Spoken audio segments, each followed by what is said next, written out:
নিয়ন্ত্রণ হারিয়ে রাস্তার ধারের গভীর খাদে ছিটকে পড়লেন এক নারী বাইকার। ভিডিও ফুটেজ দেখে যে কেউ আটকে উঠবে। নিশ্চিত মৃত্যু বা বড় কোনো দুর্ঘটনার আশঙ্কা জাগলেও অলৌকিকভাবে পুরোপুরি সুস্থ অবস্থায় ফিরে এসেছেন ওই নারী। সম্প্রতি চীনের ইউনান প্রদেশের পুয়ের সিটিতে ঘটনাটি ঘটে।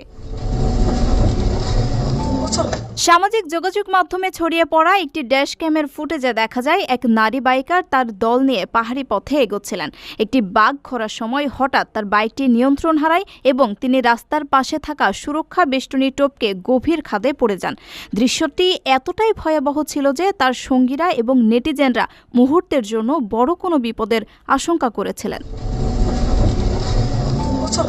তবে বিস্ময়কর বিষয় হলো, এত বড় দুর্ঘটনার পরেও ওই নারী বাইকার অক্ষত রয়েছেন।